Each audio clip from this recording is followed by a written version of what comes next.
all to me, saying that now you are not as you were, when you had changed from the one who was all to me.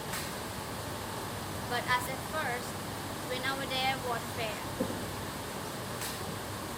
can it be you that I hear? Let me build you then, standing as when I drew near to the town, where you would welcome me. Yes, as I know you, even to the original air blue gown. All it is the only beast in its listlessness, traveling across the wet me to me here. You being ever dissolved to one wilderness, heard no more again far or near. But I, fluttering forward, leaves around me fallen. Winds all things thin through the torn from nowhere, and the movement calling. The passionate shepherd to his love by Christopher Marlowe. Come live with me and be my love.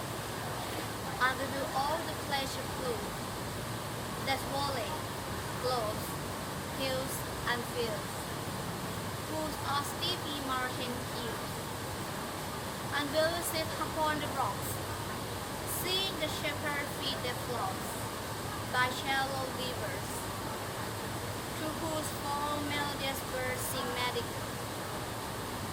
And I will make thee beds of roses, and 1,000 flagons posies, a cap of flowers, and a turtle, embroidered all with leaves of myrtle, a garment of the finest wool, which form our plenty lambic crew, flare-like slipper for the poor, which buckle of the tearless bird, a belt of store and ivy buds, with common cloth and amber studs, and lifted pleasure, may thee move.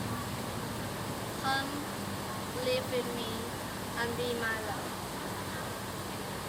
The shepherd's swain shall dance and sing, for thy delight is May morning. If this delight thy mind may move, then live with me and be my love. The Definitions of Love by Marvell. My love is of a birth at rare, and 'tis for object strength and high. It's what begotten by despair of all impossibility. Magnanimous despair alone could show me so divine a thing, where feeble hope could ne'er have flown, but where it flapped its tinsel wings. And yet I quick will might alive, where my attended soul is fixed. But face that iron was dry, and always crop itself betwixt. For face which years I could see to perfect loves, no less close. The unions could her ruined be, and her tyrannic power deposed. And therefore her decrees of stillness as the destined pole have placed. Though love's whole world on us doth will, not by themselves to be emblazed. Unless the giddy heaven fall, and earth some convention tear, and as to joy, the world should all be crammed into a penny sphere. As lie, so love's bleak Marvell themselves in every angle gleed, but ours, so truly parallel, though infinite we never meet. Therefore, the love which us doth bind, but fate so enviously debars, is the conjunction of mind and opposition of the stars. I Knew Woman by Theodore Roethke. I knew a woman, lovely in her bone. When small birds sighed, she would sigh back at them. When she moved more ways than one. The shape a blind container can contain. Of her choice words to only God could speak. All English poets who grew up on Greek. I have them sing in a chorus cheek to cheek. How well her wishes went. She stroked my chin. She taught me turn, a counter turn, and stand.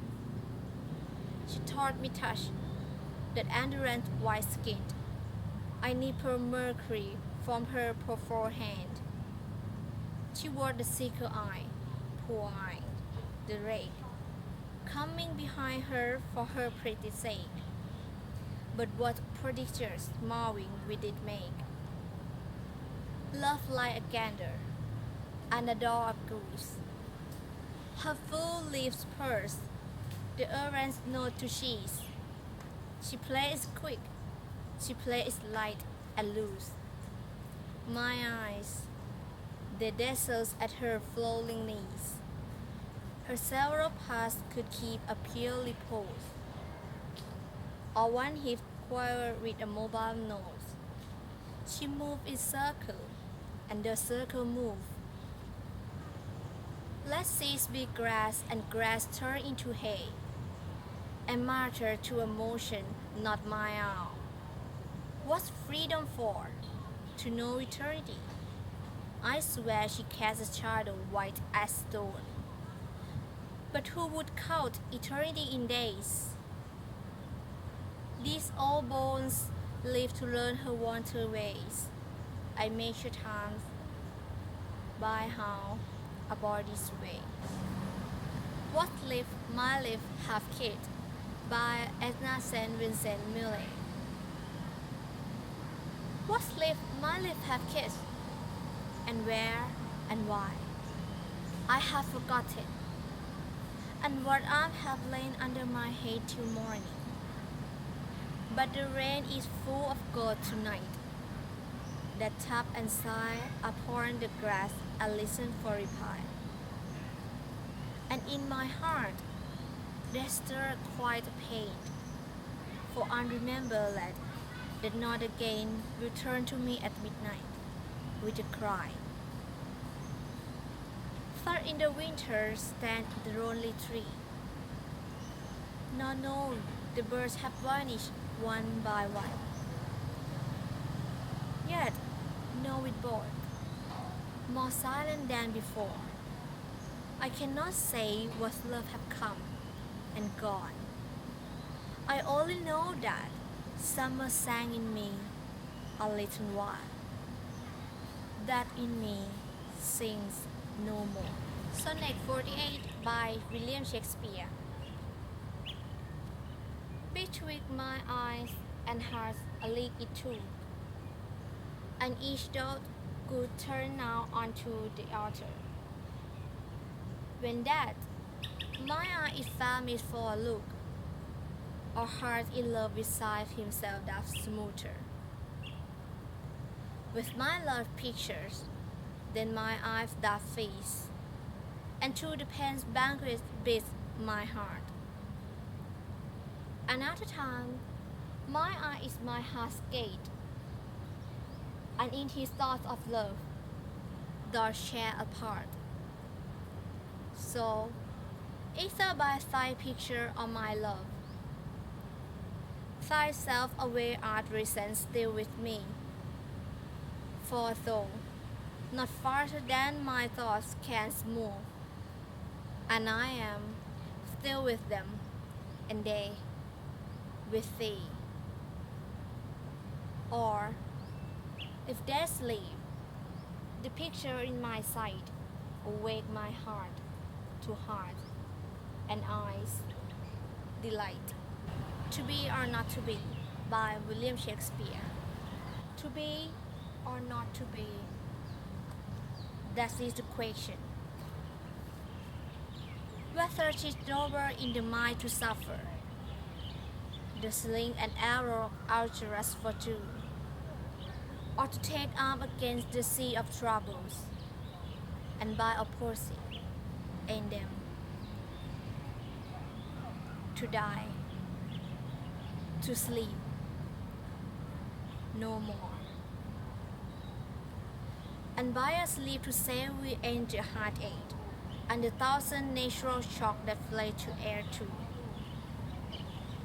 'Tis a consummation devotee to be with, to die, to sleep,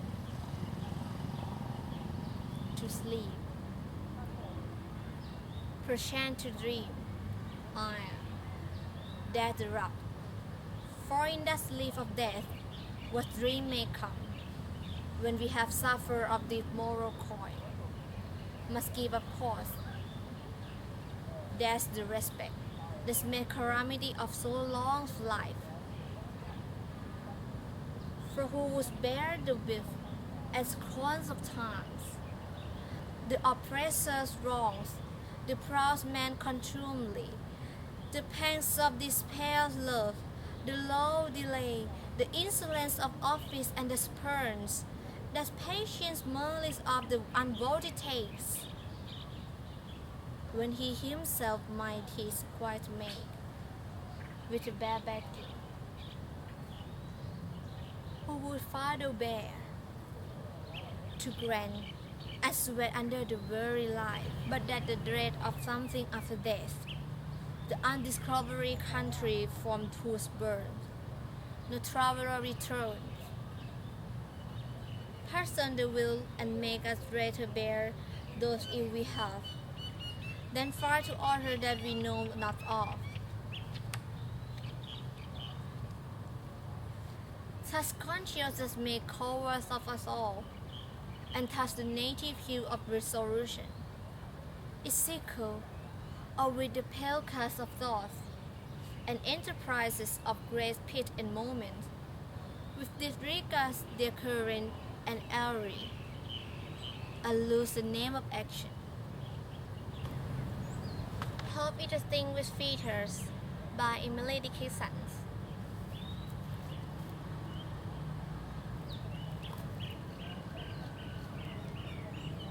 Hope is a distinguished feature that perches in the soul and sings the tune without the words and never stops at all.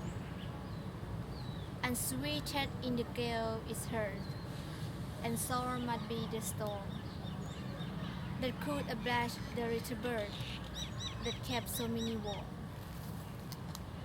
I heard it in the shielded land and on the strangest sea, yet never in extremity is arm a crumb of me. A Dream Within a Dream by Allan. Take this kiss up on the blow, and in parting from you now, thus must let me a while. You are not wrong who dream that my days have been a dream. Yet, if hope has flowed away, in the night or in the day, in the wished or in not, is it therefore the less gone? All that we see or see is but a dream within a dream. I stand amid the roar of a surf torment shore, and I hold within my hand gains of the golden sand. How filled, yet how they creep through my finger to the deep, while I weep, while I weep. Oh God, can it not glove them with a higher class? Oh God, can it not save one from the pitiless wave? It's all that we see or see, but a dream within a dream. The First Day by Christina Rossetti. I wish I could remember the first day, first hour, first moments of your meeting me. It's bright or dim the season. It might be summer or winter, for aught I can say. So unrecorded did it slip away. So blind was I to see and to foresee. so down to mark a budding of my tree that would not blossom yet for many a May. If only I could recollect it, such a day of a day, I let it come and go, at trustless at the throw of bygone snow. It seemed to mean so little, meant so much. If only now I could recall that touch, first touch of hand in hand. Did one, but The Instincts of Hope by John Clare. Is there another world for this fell dust, to warm this life and be itself again?